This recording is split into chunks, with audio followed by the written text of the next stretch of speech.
Hello, good evening everyone. Welcome to our today's YouTube live session.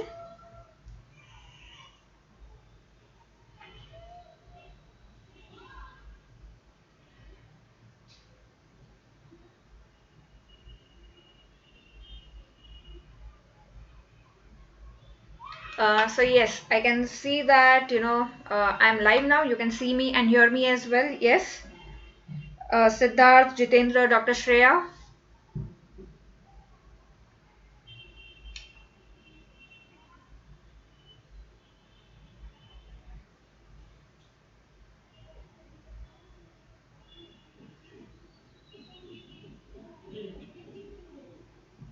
Yes, thanks Dr. Shreya for the confirmation. So today's agenda of a YouTube live session is to no, this is the last month of your preparation for NEET PG, and according to me, now you should focus more on solving MCQs rather than just reading the theory and the notes. You have done that throughout the year, but solving MCQs is something which is very, very important. You will not get a good rank even if you are very well versed with your theory and notes, but if you have not practiced MCQs. So practicing MCQs is very, very important, especially in this last month. So I would suggest that for this last month, focus more on MCQs. Solve as many MCQs, as many previous papers as possible. And wherever you feel that you're not able to answer that MCQ, go back to the notes and then read that particular topic rather than reading the entire notes and then missing on the MCQs. Don't do that. Start solving the MCQs and retrospectively go back to the notes. Does that make sense? Any queries you have regarding the preparation?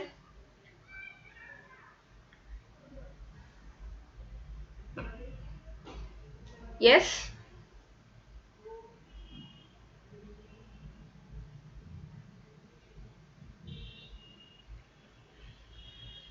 So that is why in this last month of revision session in the revision course that I'm taking at the Unacademy Plus platform, my main focus would be on discussing MCQs in the high yielding topics. So that is what I would be focusing on, and that is where I'm starting this MCQ discussion with this YouTube live session. So let us see this first question.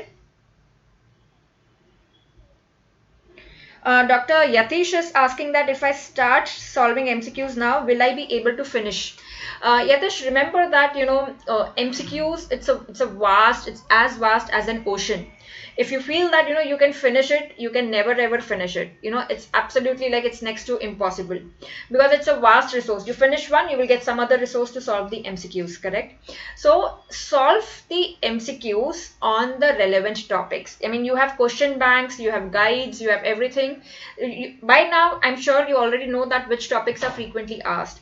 So in your day, throughout your entire day, spare some time for solving the MCQs topic wise, like whichever topics you find difficult, and spare some time for solving a GT or a subject wise test or something of that sort, where you will have questions in a random order rather than a topic wise questions, correct? So do that.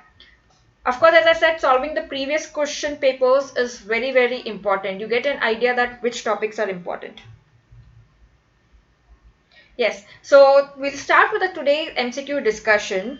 From this session, this is to help you realize that when you solve MCQs, what strategy should you undertake when you're solving MCQs by yourself as well. It should not just be question answer, question answer, question answer. Because as I always keep saying that the questions per se will not be repeated in your exam. But topics for sure will be repeated. Okay, so whatever question topic you come across, you should be very well versed with that topic. And that is what we will be seeing in our today's YouTube live session. Correct? So question number 1. A 16-year-old male treated for acute lymphocytic leukemia develops severe lumbar and abdominal pain. Serum amylase is markedly elevated. Which is the most likely agent causing these findings? Yes, tell me, what do you think will be the answer to this?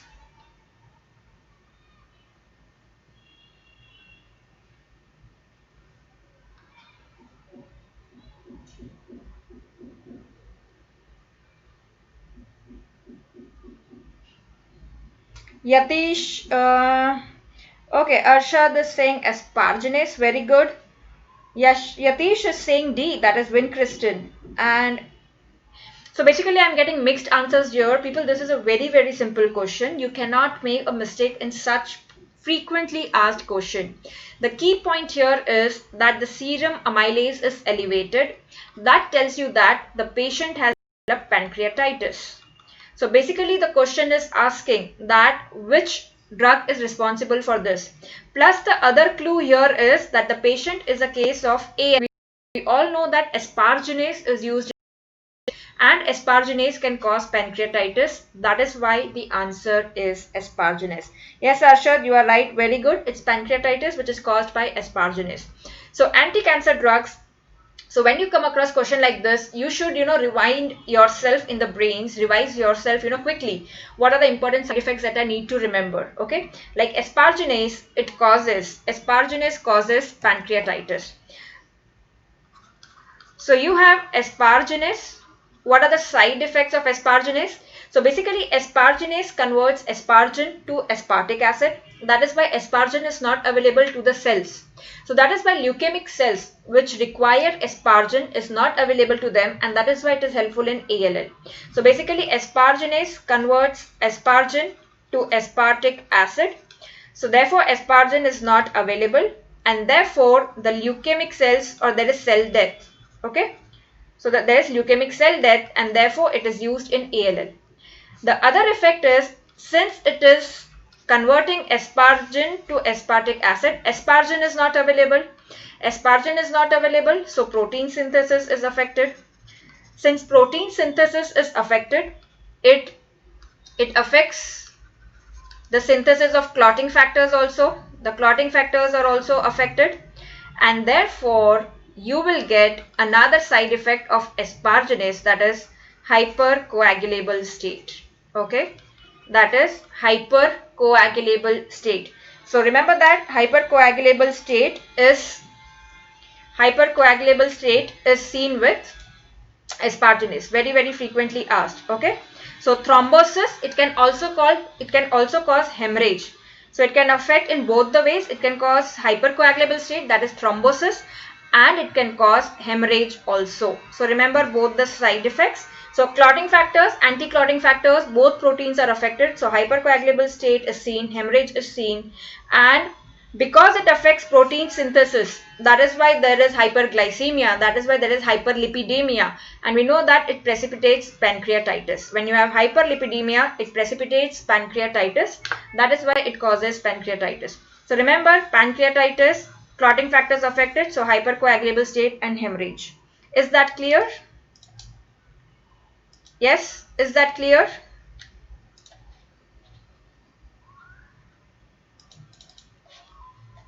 After that, some of the important side effects that you should remember. Okay, so you have cardiotoxicity. You have pulmonary toxicity or pulmonary fibrosis. You have SIADH. You have hand-foot mouth syndrome, that is caused by anti-cancer drugs. Very frequently asked is cerebellar toxicity.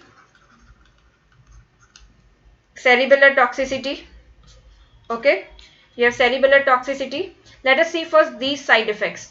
Cardiotoxicity is caused by your anthracyclines, that is doxorubicin, daunorubicin. Very important, doxorubicin, daunorubicin, these cause cardiotoxicity.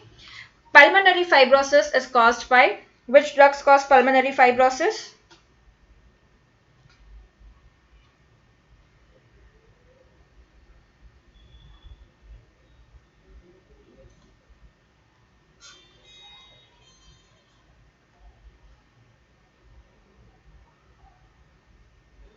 Bleomycin. Yes, Jay, it is bleomycin. Which other drug apart from bleomycin? Bleomycin and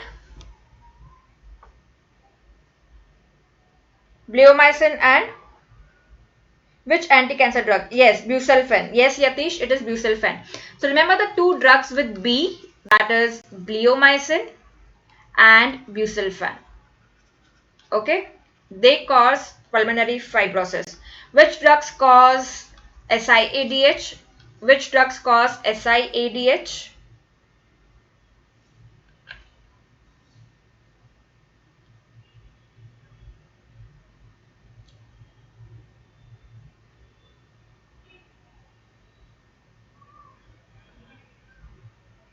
Yes, very good, Arsha. That is vincristine. What else?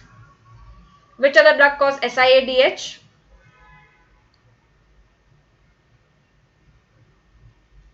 So remember, SIADH is caused by vincristine, vinblastine, your Vinca alkaloids. Okay, vincristine, vinblastine, cyclophosphamide. Okay. These drugs cause SIADH. Hand foot mouth is caused by 5-fluorouracil, capecitabine. There are other drugs also, but these are the most important. Capecitabine is basically metabolized to 5-fluorouracil, and that is how it causes hand foot mouth disease. So basically you need to remember 5-fluorouracil. It causes hand foot mouth. And cerebellar toxicity, very frequently asked. Cerebellar toxicity is caused by cytarabine. Cerebellar toxicity is caused by cytarabine. So how do you remember all this? Okay, these are the important ones. How do you remember? So remember that cardiotoxicity is your drugs with D, doxorubicin, daunorubicin. So we have dear heart. Okay, so our heart is dear to us. So dear heart, so cardiotoxicity is caused by D drugs, that is doxorubicin and daunorubicin. Pulmonary fibrosis. Pulmonary, you have 2 lungs. So that is why it is caused by second alphabet drugs, that is B, that is bleomycin and busulfan. You have only 1 heart, that is why it is dear to us. So doxorubicin, daunorubicin. Lungs 2, so second alphabet bleomycin, busulfan. SIADH. SIADH. Remember SIADH, your cranial problem, pituitary problem. So that is remembered by violet cap. Okay. So imagine a violet colored cap which causes SIADH. So when you wear that violet cap, it causes SIADH. So vincristine, vinblastine, cyclophosphamide. Hand, foot, mouth disease. When you say hand, foot is like your FUT. So fluorouracil causes hand, foot, mouth. That is why the drug which is metabolized to 5-fluorouracil, capecitabine, causes hand, foot, mouth. Then you have cerebellar cytotoxicity. So cerebellar, C is for C, it is caused by cytarabine. So cytarabine and cerebellar toxicity, that is, remember the important side effect. We have seen in one of our revision sessions in the image based, we had seen which drug causes your skin pigmentation or flagellate dermatitis or hyperpigmentation. Which drug causes hyperpigmentation?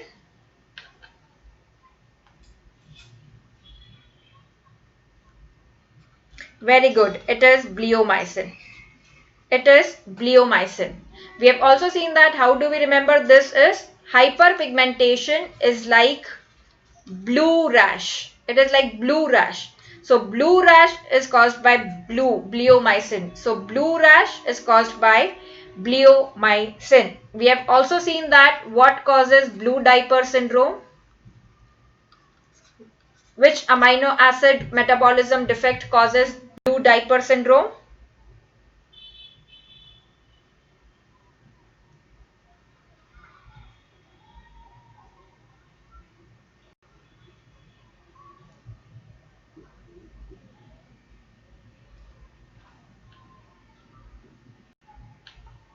So blue diaper syndrome is caused by a defect in.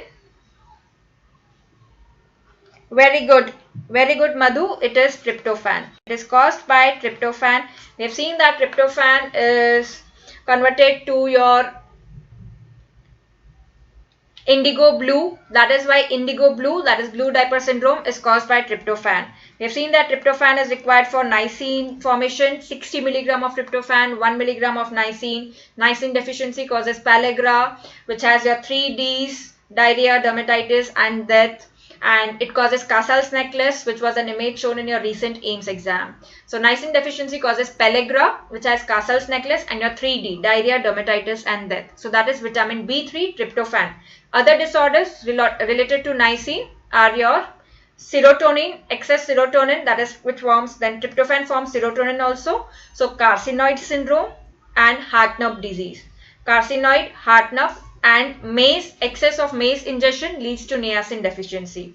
So this is how, when you come to one point like blue, you correlate to blue diaper syndrome, tryptophan, and you revise in your mind everything about tryptophan and what are the potential MCQs that can be asked. So please solve MCQs in this fashion in this last month. Integrate whatever you have read. It's really very important.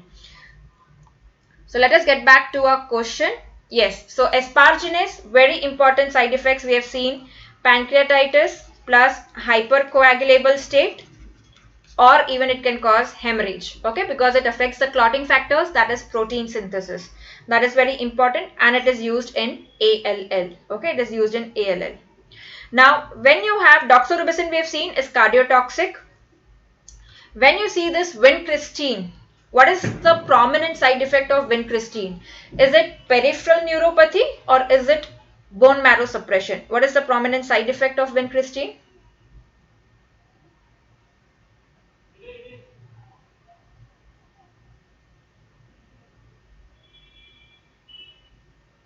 Yes, it is peripheral neuropathy. Okay, it is peripheral neuropathy.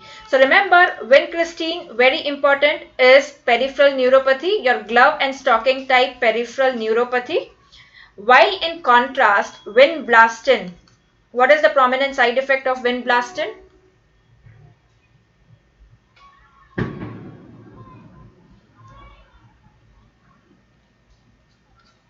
Vinblastine is B. So it has bone marrow suppression. It has bone marrow suppression. Correct? So vinblastine has bone marrow suppression. The other Vinca alkaloid, that is vincristine, is peripheral neuropathy. So remember, vinblastine, it affects the blast cells or the bone marrow cells. So it causes bone marrow suppression. Previously asked MCQ, what is the dose limiting side effect of anti-cancer drugs? The dose limiting side effect is your bone marrow. Dose limiting side effect is your bone marrow suppression or myelosuppression. So remember this as well.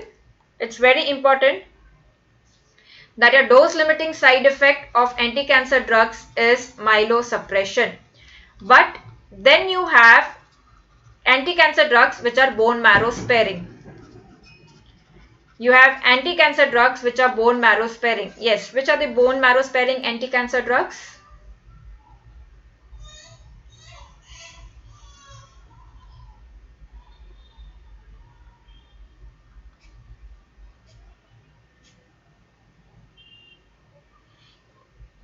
Yes, very good. It is vincristine. We have already seen it causes more of peripheral neuropathy and not bone marrow suppression. What else? What else?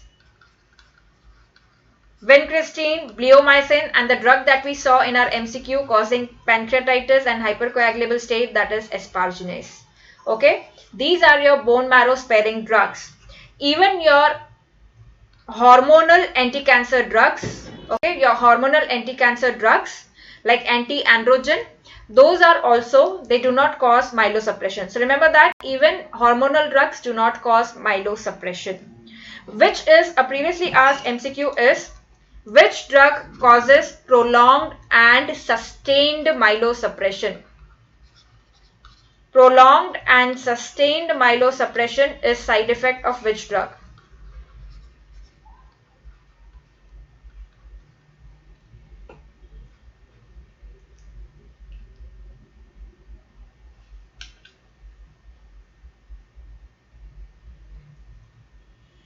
Prolonged and sustained myelosuppression is a side effect of which anti-cancer drug? I give you the options: vinblastine, procarbazine, carmazine, cyclophosphamide. Yes? Prolonged and sustained myelosuppression. I have given you the options.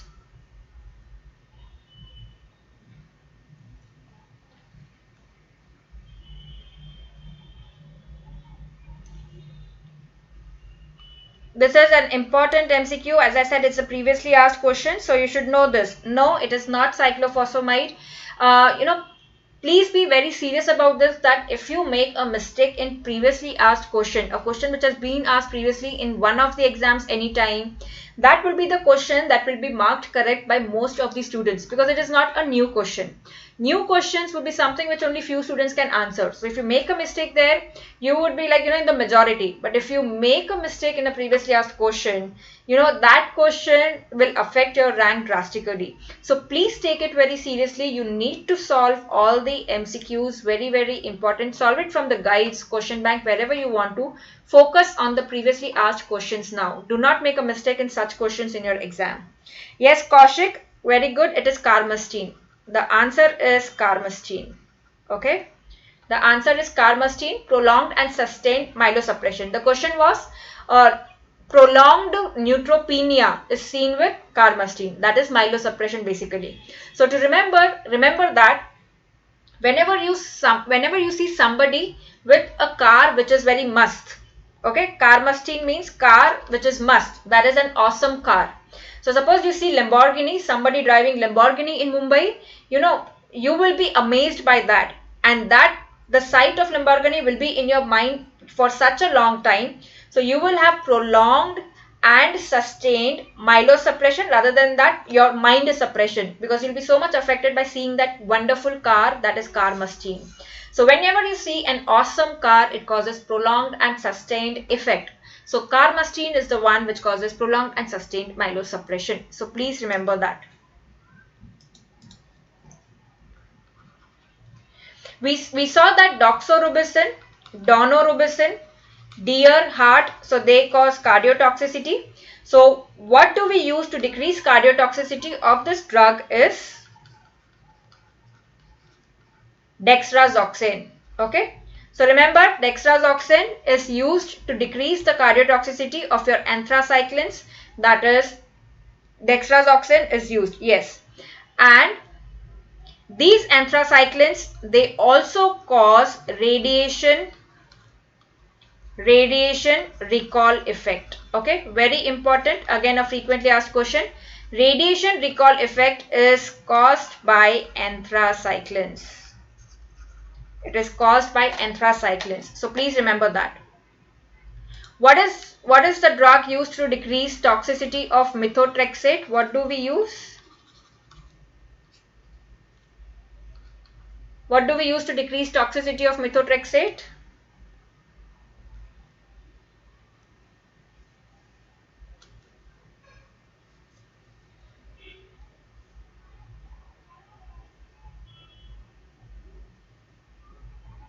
Ashik, amifostin is a radioprotector. Okay, it's a radioprotector. Remember, amifostin is a radioprotector. Radiation recall is anthracyclines. Correct? Yes, leucovorin is used. Very good. Leucovorin is used. So you will use leucovorin, or it is also called as cytovorum fractor. As I always say that, spellings do not really matter for your NEET PG or MCQ exams. Consa factor, even if you remember cytro factor, it's absolutely okay for your exam. Nobody's going to ask you. It's not a Viva exam where you actually need to remember what was the entire spelling and the pronunciation. It's absolutely okay to not remember that. So remember, leucovorin or cytovorum factor is used to decrease methotrexate toxicity. But the catch point here is, rather than giving that in the options, they ask you which of the following is used to decrease toxicity. Is it N5 formyl tetrahydrofolate, N5, or is it N10 formyl? Yes, what is it which we use? Is it N5, N10, or is it folic acid? So is it N5 formyl tetrahydrofolate, N10 formyl tetrahydrofolate, N5, N10 formylin tetrahydrofolate, or folic acid? What is it that we use? Please remember, it is not folic acid. It is not folic acid. Okay. It is not folic acid because folic acid requires dihydrofolate reductase, the DHFR enzyme, which is inhibited by methotrexate. So even if you give folic acid, it will not work because this enzyme, which is used to form THF, tetrahydrofolate, is already inhibited. So you need something which bypasses this dihydrofolate reductase. So what is that? Yes, majority of you are saying option C, N5, N10. Please remember it is not N5, N10. The answer is N5 formyl tetrahydrofolate. The answer is N5 formyl tetrahydrofolate.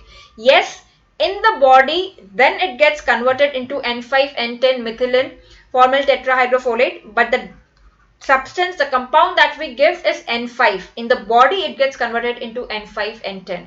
So remember that it is N5 formyl tetrahydrofolate, again a previously asked question. Okay.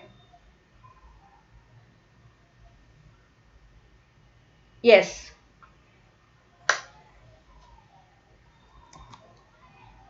So now let us go to the next question. All of the following are true about diphyllobothrum latum except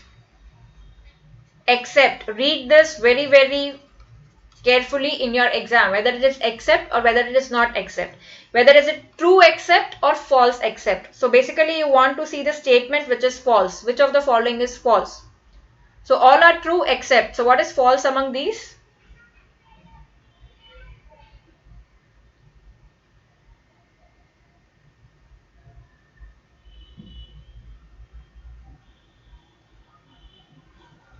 Yes, very good. The false is this. Procercoid larva is the infective form.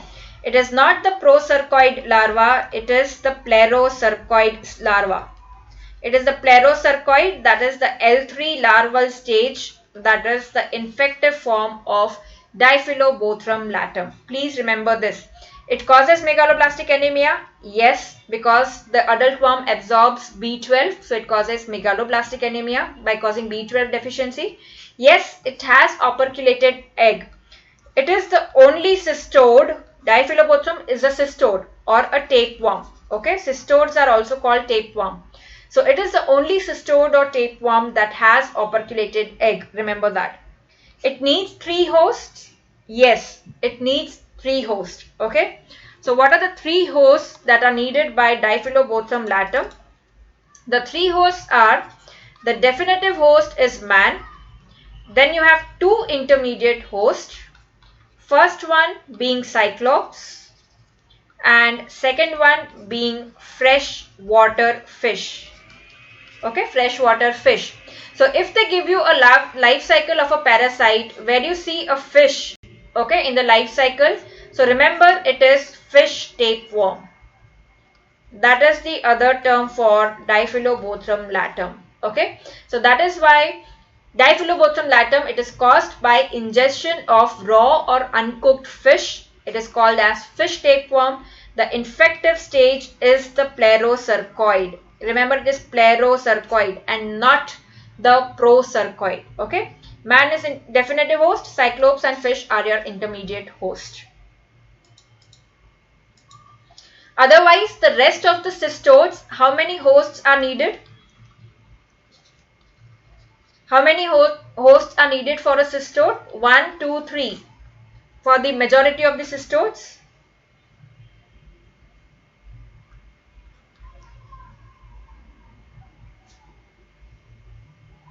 Yes, 2. 2. Except you have one cystode which needs 1 host. You have a cystode which needs 3 hosts.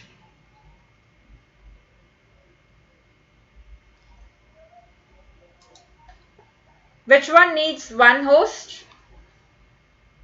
Yes, very good. It is H. nana.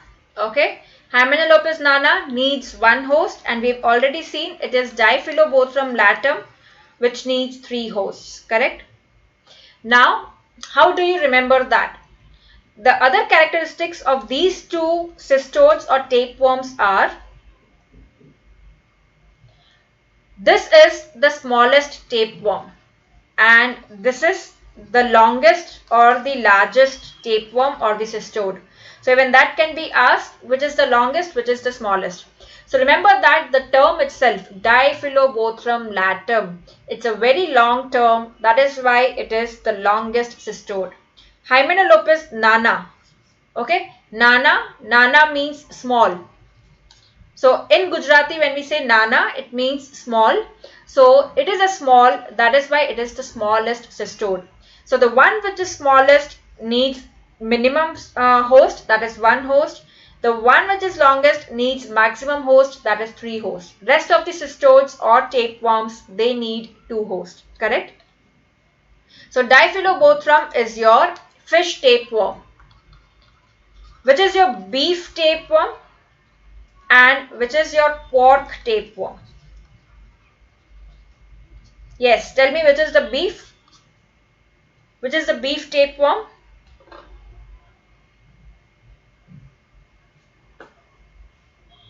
Yes, very good Yatish. The beef tapeworm is your Tinea saginata. And your pork one is Tinea solium. Okay, the pork one is Tinea solium. To remember that in the exam, trust me that you will even get confused in such very silly questions, that which is the beef, which is the pork. You will get confused in the exam hall, saginata tha ya solium tha. So that is why remember it by mnemonics. Saginata is a longer term. Solium is a smaller term. Saginata is beef, that is cow. Pork is pig. So if you compare cow and pig, cow, that is beef, is bigger. That is why it is saginata. Pork, that is pig, is a smaller animal compared to cow or beef. So that is why it is solium. So Tinea saginata, Tinea solium, that is how we remember the beef tapeworm and the pork tapeworm. Okay. Can you differentiate the eggs of Tinea saginata and Tinea solium? Can you have a look at the egg and tell that this is Tinea saginata, this is Tinea solium? Yes?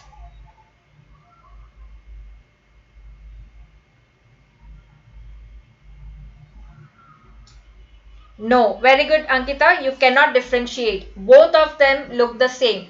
That is why when we report, we only say eggs of Tinea species are seen. Okay? We do not say Tinea saginata or Tinea solium. What is the characteristic of egg of Tinea saginata and Tinea solium? Yes? How do you identify their eggs?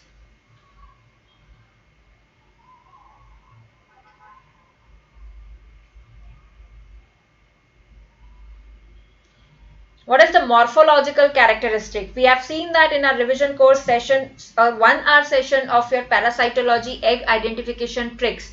For those who have not seen that session, it is in my revision course in Unacademy Plus platform.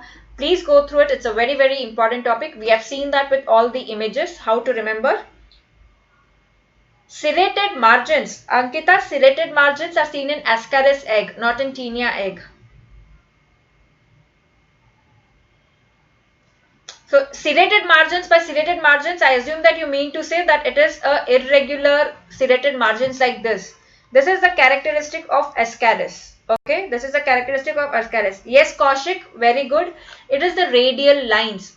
People, please do not forget the mnemonics that we have seen in the revision course. We have seen that Tinea, matlab linear. Tinea is rhyming with linear. So they have linear striations or radial striations. So you will see linear or radial striations. So if this is the egg of Tinea, this is the egg of Tinea. You have oncosphere or hooklets within in cystode, and you will have this linear or radial striations. That is how the egg of Tinea will look.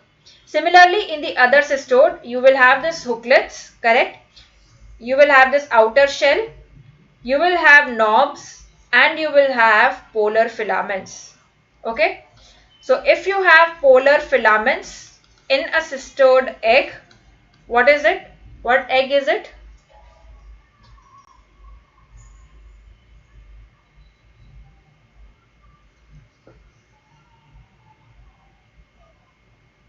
Yes, it is Hymenolopus, but which one? Nana or Diminuta? Yes, Sushmita, it is Hymenolopus nana. We have seen the trick for it again, Hymenolopus nana. And if these polar filaments are absent, that means they are diminished. That means it is the egg of Diminuta. It is the egg of Diminuta. If the polar filaments are diminished, that means it is H. diminuta. And how does the egg of Diphyllobothrum look like? As we said, it is the only cystode egg which has operculum. So this will be the egg. This will be the operculum. And you will have a knob at the other end. There's a polar knob. So this is how the egg of Diphyllobothrum latum looks like. It has an operculum, the only cystode egg. We have seen in our session this Diphyllobothrum latum egg is very similar to egg of, it is very similar to egg of,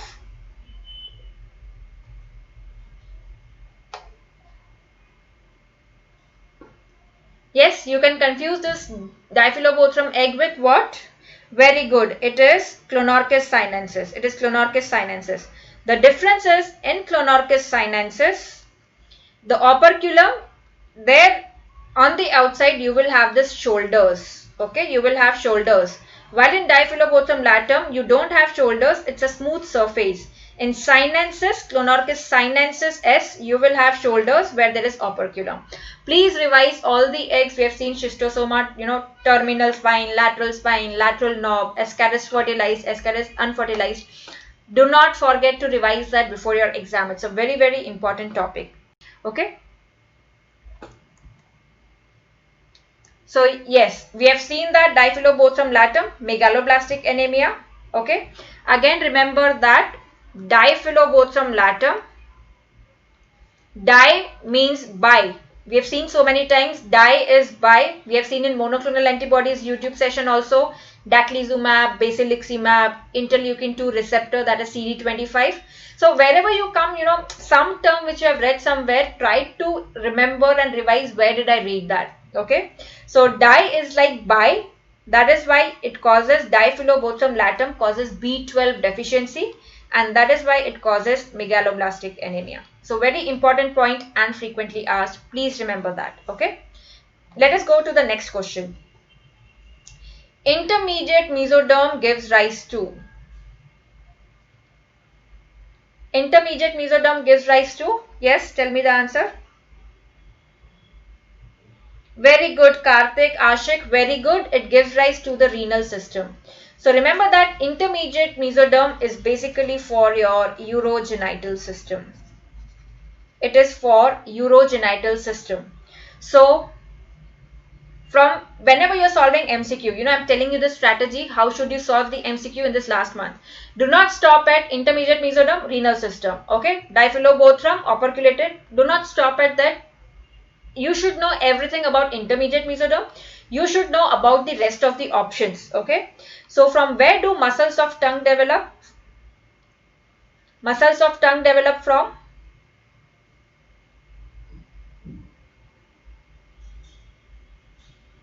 Yes, very good. It develops from occipital myotomes. They develop from occipital myotomes. Whatever I am telling you, these are all previously asked questions. Just that I am integrating it into one, so that in one question itself you will get 10 MCQs which have been previously asked. Okay. So muscles of tongue develop from occipital myotomes except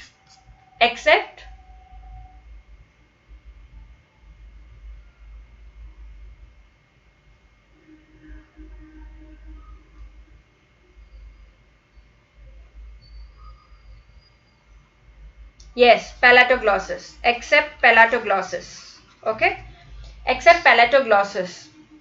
We know that the muscles of the tongue are supplied by hypoglossal nerve. It is a motor nerve.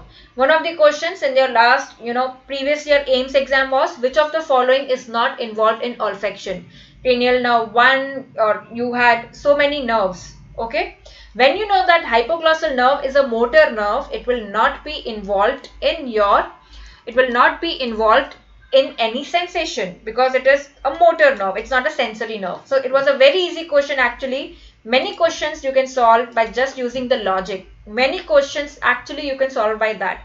I'm telling you that nobody knows answer to all the 300 questions. There would be nobody, not even rank 1, who gets the rank 1, that yes, I've seen all the 300 questions and I know answer to all. Only difference between toppers is that they use a strategy to get to the right answer even if they do not know the answer. So this strategy or skill you will develop only by solving as many MCQs as possible. Do logical guessing. It works a lot to get a good rank. So we were at hypoglossal nerve, correct? Hypoglossal nerve supplies the muscles of tongue except palatoglossus, because it is the muscle which is not developed from occipital myotome. Palatoglossus is not supplied by hypoglossal. So tell me that, yes, tell me that hypoglossal nerve belongs to which functional column? General somatic afferent, general somatic efferent, special visceral afferent, or general visceral efferent? Yes, hypoglossal nerve belongs to which column? We have had this session on cranial nerve functional columns with mnemonics.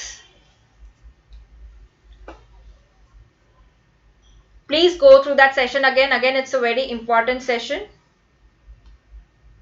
Yes, very good people. This is general somatic efferent. This is general somatic efferent. For someone who is answering as special visceral efferent, as I said, it's a very easy question. As I said, even if you don't know, you have not read, you should answer this because hypoglossal nerve is a motor nerve. So it will be in the efferent column and not the afferent column. So the first two options that you rule out are general somatic afferent and special visceral afferent because hypoglossal is efferent. It is not afferent. We have seen that. Okay. So is it now the options left are, is it a general somatic efferent or is it a general visceral efferent? We have seen that general somatic efferent are the nerves which supply the muscles of the eye and tongue. So therefore, cranial nerve 3, 4, 6 and 12, tongue ka 12 and eye ka 3, 4, 6. These are your general somatic efferent. General visceral efferent, these are your parasympathetic nerves, that is 3, 7, 9, 10. I cannot revise the entire session of the functional columns of cranial nerves here, but I am sure that you will revise that from the revision course that we have taken. It's an important topic. Please go through it. So remember, it is general somatic efferent. Yes. The next that, yes, wall of gut develops from where does wall of gut develop?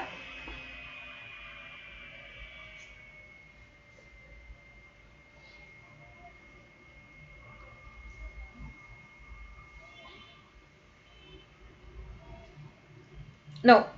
Ashik, all of you are answering as endoderm. The question is not the gut itself, not the luminal part. It is the wall of the gut.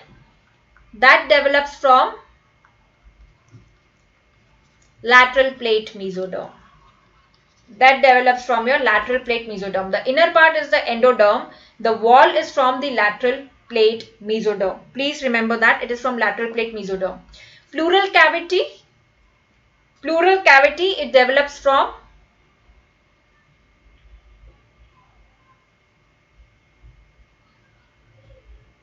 so your pleural cavity per se is a part, it develops from the intraembryonic coelom, but the pleural cavity wall, it develops from the lateral plate mesoderm. So the wall is from the lateral plate mesoderm, the cavity is from the coelom. We have seen all this germ layer derivatives. Again, a very, very important topic. You will get a question on that. What gives rise to what? Endoderm, mesoderm, neural crest derivatives. Please revise that session also. Okay. So now, myotomes develop from where? Endoderm, mesoderm, ectoderm, paraaxial mesoderm, intermediate mesoderm, lateral mesoderm. Myotomes develop from?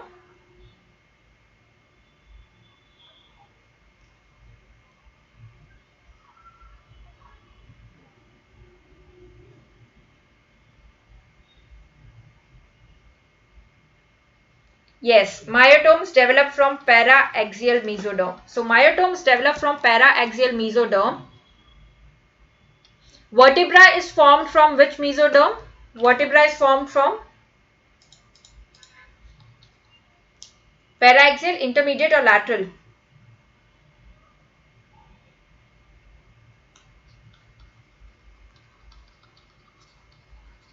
Paraaxial mesoderm.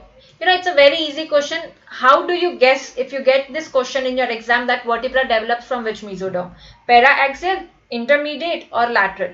You know that vertebra is very close to the axis of the body. So this is the midline, the axis of the body. Vertebra is close to the axis. That is why it is from paraaxial mesoderm. Okay. Pleural cavity, peritoneal cavity, these walls are in the periphery, that is why they are from the lateral plate mesoderm. Your urogenital system, it is in between, that is why it is from intermediate mesoderm. So remember in very easy way. So paraaxial mesoderm actually forms somites. This is again a question. Somites are formed from paraaxial mesoderm and then it gives rise to sclerotome, myotome and dermatome, and this sclerotome is the one which forms the vertebra and it forms the intervertebral disc, the annulus fibrosus part. The annulus fibrosus part. Nucleus pulposus, that is the central part of your intervertebral disc. So you have nucleus pulposus, nucleus is in the center, and you have annulus fibrosus, that is annulus in the surrounding. This nucleus pulposus, very frequently asked question, it is a remnant of notochord. Okay, it is a remnant of notochord. It's a very frequently asked question. Please remember that. Yes. Let us go to the next question. What remains in the lung after expiring vital capacity? Again, spirometry, an important topic. We have seen a part of spirometry in one of our revision sessions again. Please go through that as well. Yes, very good. The answer is residual volume. The answer is residual volume. So, as we have seen, your total lung capacity is the sum of all the four volumes. Tidal volume, inspiratory reserve volume, what else? Expiratory reserve volume and your residual volume. Okay. So your TLC is the sum of all the volumes that you see in spirometry. Tidal volume, IRV, ERV, RV. These are the four volumes that you see. If you subtract TLC minus RV, okay, if you subtract TLC minus RV, that is what is your vital capacity. So basically vital capacity is TV, IRV, ERV, this becomes your vital capacity basically. So everything except residual volume is your vital capacity. So if you see here, these are the lung volumes, this is the tidal volume,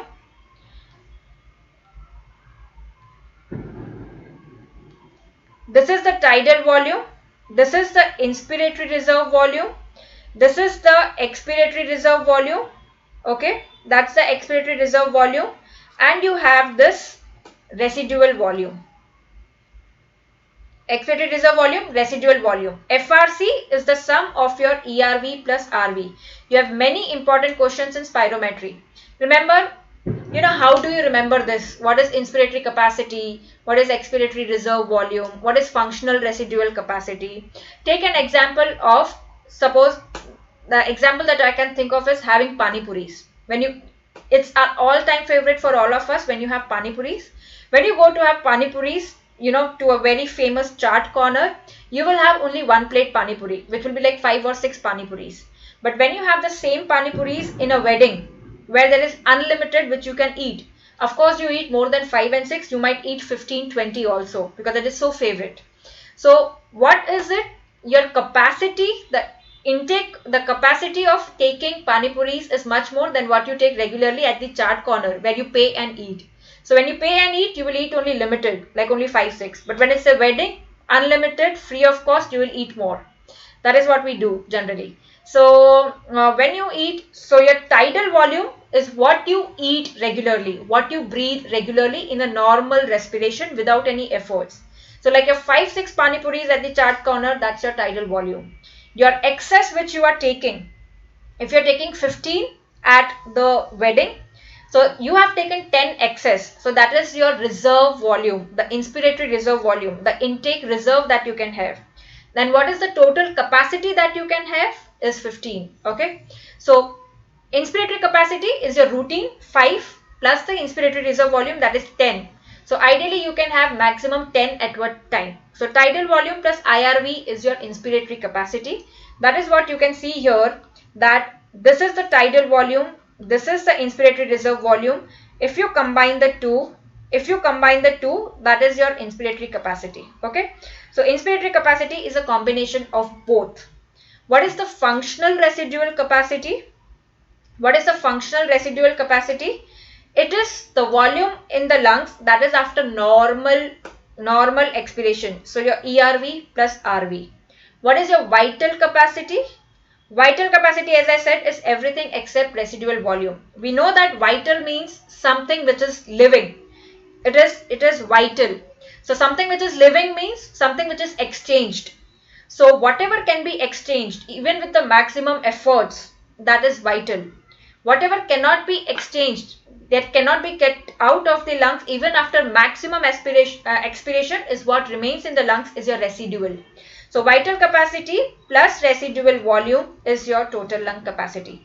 Please remember, this is very important. Last year you had a question on this on spirometry. It was in the last NEET exam as well. So we all know that spirometry can demonstrate and measure all of the following except, as we said, residual volume will always remain in the lungs no matter how much effort you take. So that is why it is residual volume. You can measure TV, you can measure vital capacity, you can measure inspiratory capacity. You cannot measure residual volume or any capacity which is a part of residual volume, where residual volume is a component. So FRC also you cannot measure. Why? Because FRC is equal to ERV plus RV. So even that is included. So you cannot measure FRC also. If you cannot measure RV, if you cannot measure FRC, you cannot measure TLC, total lung capacity, because total lung capacity we said is the 4 volumes that we have: TV, IRV, ERV and RV. So without RV you cannot measure TLC. That is why you cannot measure TLC also. You cannot measure closing volume. You cannot measure dead space with spirometry. For dead space we use nitrogen breath method, that is Fowler's method. Please remember that. Okay. Next is, which of the following lung volumes or capacities can be measured by spirometry? We said FRC we cannot measure, dead space we cannot measure, residual volume we cannot measure, total lung capacity we cannot measure. So yes, we can measure vital capacity, which is TLC minus your residual volume. So it is TLC minus residual volume, that is vital. Okay. Which volume remains in the lungs after a maximal expiration? Very important term here is maximal expiration. So you have taken maximum efforts, but still that volume remains in the lungs. We know that it is not vital. So that is your residual volume. So what remains after maximal expiration is residual volume. Your recent NEET exam question was, what remains in the lungs after normal expiration? What remains in the lungs after normal expiration? What will be the answer to that?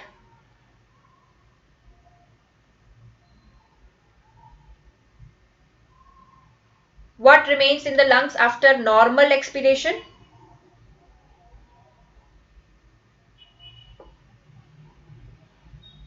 Yes, it is FRC. It is FRC. It remains in the lungs. It is a functional residual capacity.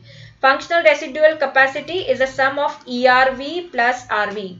So what remains after normal expiration is your functional residual capacity. That means it's a residual capacity which is still functional. That if you take more efforts, it is functional, it can come out. A part of it can come out. That is ERV can come out. What remains after maximum is RV, after normal is FRC. Remember that. Yes, vital capacity is sum of. A trick to solve this question is, you all know that vital capacity is everything in TLC except residual volume. Okay. So the easiest trick, if you keep reading these options, and you keep calculating ye hai ki nahi hai, you will waste your time. Take a shortcut. You know that vital capacity is everything except residual volume. So whichever option has residual volume will be ruled out. So what you can see here is, this is residual volume, ruled out. Residual volume, ruled out. Residual volume, ruled out.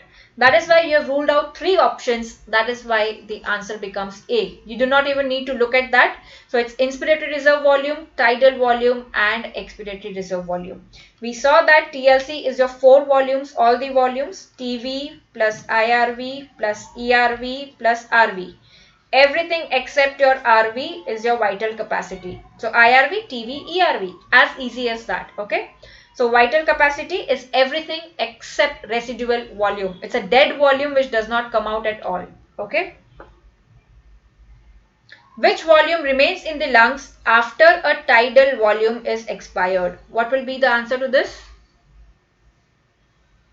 Which volume remains in the lungs after a tidal volume is expired?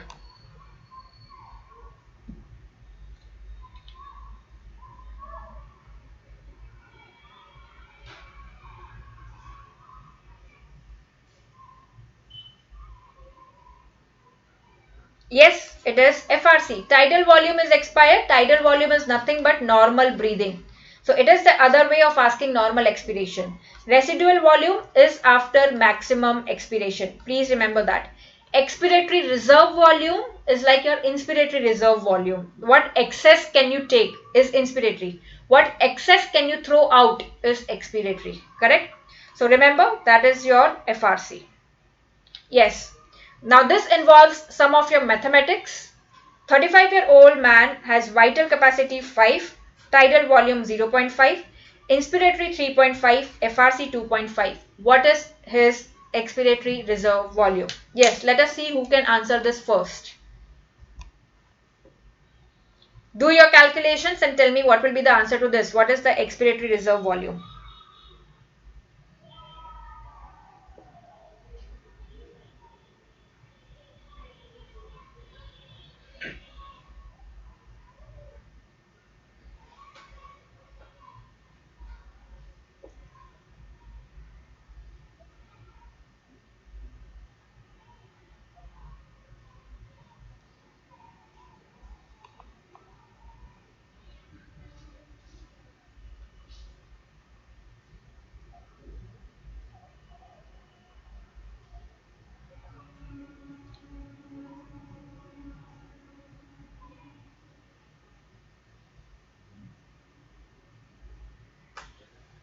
Yes, someone is saying 2, someone is saying 2.5. 2, someone is saying 2.5. So we are getting mixed answers here. Let us see. How do you approach this question? Very logical, it's simple mathematics here. When you get these questions, calculate this. The rest of the volumes have been given. Draw this spirometric curve. Okay, draw this spirometric curve and start writing whatever has been given. Like vital capacity is 5 liters. If this is your graph here of spirometry, here you have something which is residual volume. Correct? This is your residual volume. We said everything over and apart your residual volume is your vital capacity. So vital capacity is 5. Tidal volume is 0.5. So this is 0.5 tidal volume. Inspiratory capacity is 3.5. Okay, inspiratory capacity is your this tidal volume plus your IRV. That is 3.5. So yes, now tell me, if inspiratory capacity is 3.5, tidal volume is 0.5, then what is the inspiratory reserve volume? What is the inspiratory reserve volume?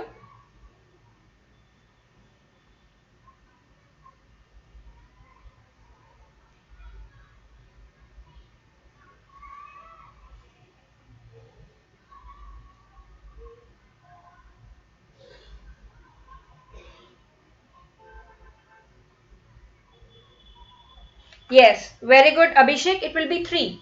So we said that you can eat 15 pani puris, that is your inspiratory capacity. So here it is 3.5. Routinely you eat 5 pani puris, that is your tidal volume 0.5. So what is the reserve that you can have is 10. What excess can you inhale? So that is 3. So your IRV is 3. So you know tidal volume, inspiratory capacity, you have calculated inspiratory reserve volume. Other thing that is given is FRC. Okay. What is FRC here? FRC is after a normal expiration, whatever remains. So this entire thing is your FRC, that is 2.5. That is 2.5. Okay. So this is 2.5. So in your vital capacity, you have all this. You have 3 IRV, you have tidal volume, correct? Okay, you have tidal volume plus you have ERV. Now you want to calculate this ERV. So how will you calculate this?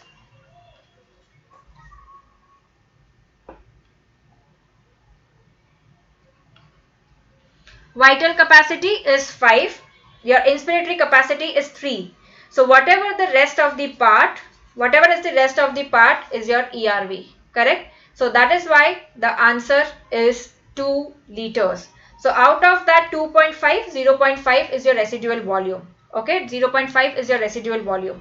So the best thing to do is, as I said, draw your spirometric curve. From that you can calculate all your volumes. Okay, you can calculate all your volumes. You know that vital capacity is 5. Out of that inspiratory capacity is 3.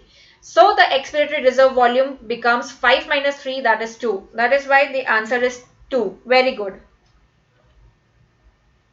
Yes, what will be the answer to this? Resting volume of lungs is a very frequently asked question.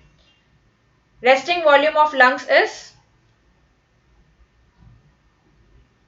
do not get confused that it is asking resting volume. I'll give you the options. The options are ERV, vital capacity, FRC and residual volume. What will be the answer to this? Resting volume of lungs is, and you have tidal volume. Another option is tidal volume.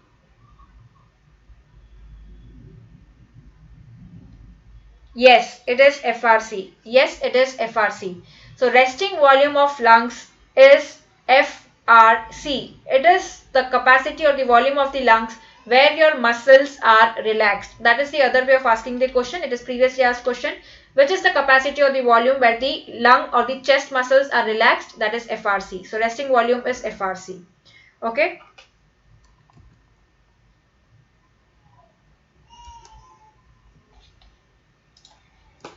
Yes. So please remember, spirometry is very important, especially FRC remains after normal expiration, RV remains after maximal expiration. This is what is frequently asked. Residual volume cannot be measured in spirometry. So TLC, FRC, RV cannot be measured. Yes. Coming to the next question. Which of the following can precipitate seizures even in non-epileptics? Again, a frequent and a previously asked question.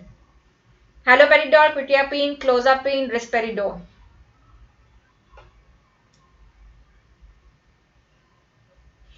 Very good, Amit. It is clozapine. It is clozapine. It is clozapine. What is the other side effect that you need to remember for your MCQs for clozapine? One is, yes, seizures precipitation. What is the other side effect?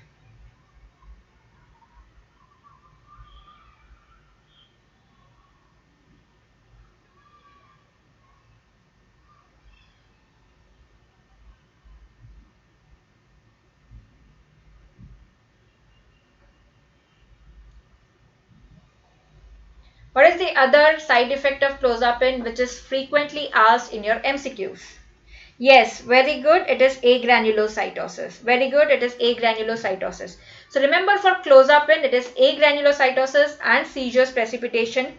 To remember, you can remember this as, when you write clozapine, the mnemonic to remember is, clozapine is counts low. Clozapine is counts low. What counts low? Your WBC count low. So that is, you have agranulocytosis, and plus what is low? LOZ. Z stands for your seizure. Z is seizure. So it has low counts low, and low seizure threshold. Low seizure threshold. So it decreases the threshold for seizure, and that is how it precipitates seizures. So remember, important side effect. Clozapine counts low, that is agranulocytosis, and low Z, that is low seizure threshold. So that is very important for clozapine. Yes. Next question. Modified New York City medium is used for culture of. What will be the answer to this?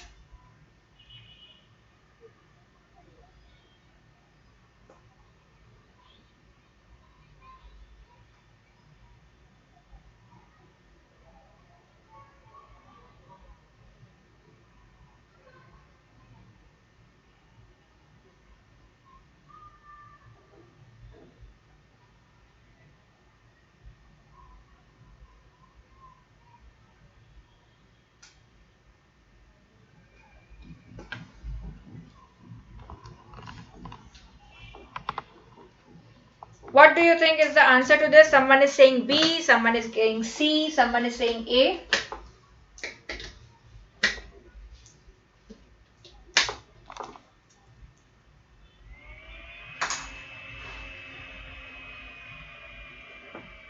I think majority of you are confused between, is it Neisseria meningitidis or is it Neisseria gonorrhoeae? This was expected, because when you get close options, you get confused between the two, and that is why I always say that is where mnemonics help. So remember, The answer here is Neisseria gonorrhoeae and not Neisseria meningitidis. Modified New York City medium is your Neisseria gonorrhoeae. How do you remember that? Okay. First of all, remember that New York is for N. So it is Neisseria. Now you are confused whether it is meningitis or gonorrhea.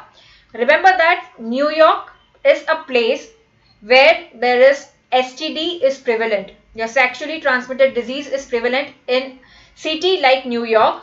That is why it is gonorrhea. Okay. That is why it is gonorrhea. So New York should remind you of gonorrhea. So that is how you remember it is gonorrhea. What is the other medium for Neisseria gonorrhoeae? Thayer-Martin medium. Your Thayer-Martin medium. So this English name Thayer-Martin. So imagine a person called Thayer-Martin who lives in New York and he has STD, that is gonorrhea. So Thayer-Martin lives in gonorrhea and he has gonorrhea, that is STD. So that is how you remember Thayer-Martin medium and New York City medium. Now what else comes to your mind when you read this New York? What are the modified New York criteria used for?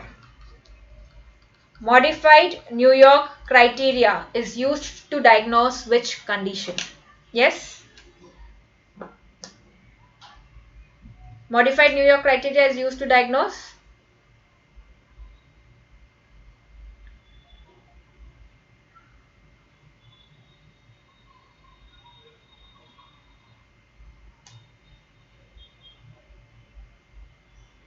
Yes, can someone tell me modified New York criteria is used to diagnose which condition?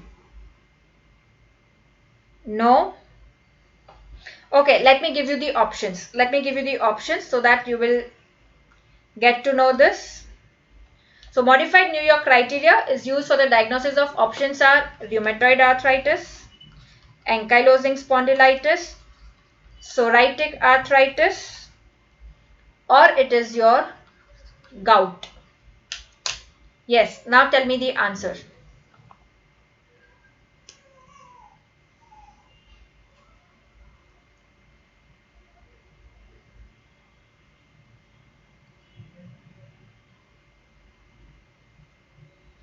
Yes, correct Dr. Shubham. It is ankylosing spondylitis. So modified New York criteria are used to diagnose ankylosing spondylitis or basically sacroiliitis, which is the first manifestation of ankylosing spondylitis. We know that HLA associated with ankylosing spondylitis is HLA-B27. Correct? It is HLA-B27. Please revise the HLA. I have already have a video put up on my YouTube channel as well. The HLA diseases. It's very, very important. I've put up the mnemonics. Revise that. Revise the chromosomal translocations. Very frequently asked. So remember that modified New York City medium is gonorrhea. New York is gonorrhea. Thayer-Martin is gonorrhea. And New York criteria is for ankylosing spondylitis. It is very, very important. So I think that's all for our today's session. We have overshot our time already. So these were the strategies that you should apply when you are solving MCQs in your last month of preparation. Reading subject-wise notes will not really help much now. You need to solve MCQs. Wherever you are confused, like when you're reading this question, New York City medium, you should ask yourself all the culture medias, do I know which medium is used for which pathogen, which organism. I will cover those culture media in one of my sessions in the revision course. As I always say, for people who have not subscribed yet, it's a very, very useful course. We have medical marathon, we have revision course which I am taking. You have rest of the individual subject faculties taking the revision courses as well. If there is some subject which you have not read at all up till now, you can attend that subject particular. You can attend the revision course that I am taking. You can attend medical marathon. It will really help you in the last minute if there is a subject which you feel you are weak at. Okay. And I would also like to tell you that today, that is 30th of November, is the last date for your offer that we are running at a huge discount, that is $999 for 1 month subscription. You can use that and taste what we are offering at the platform of Unacademy. I'm sure that once you taste it, you will fall in love with that and you will keep hogging on what we are offering there. So that's all for today on a YouTube live session. But yes, I have the rest of the MCQs which are there. that I am supposed to cover, I will cover in my today's free special class. For those who are still doubtful about whether to subscribe or not, we have this free special class which you can attend even if you have not subscribed. It is scheduled at 9:30 p.m. today on the Unacademy platform. Go to unacademy.com or download the app Unacademy, and there in my profile you can search for Dr. Nikita in NEET PG, and you will come across a special class which I'll be taking today at 9:30 p.m. You will see me live at 9:30. I will cover the rest of the MCQs there in the same way that I did in the today's YouTube live session, plus much more we will be see in the coming days as well. So my main agenda now would be solving the MCQs and discussing the related content which is frequently asked in your exam. So I hope you found this session useful. And we will see the rest of the discussion, the MCQs, in our special class tonight at 9:30 p.m. See you at Unacademy live. So keep studying, keep revising, and keep winning. Let's crack it. Cracking NEET PG is our goal now. So all the best, guys. See you at Unacademy at 9:30 p.m. Thank you.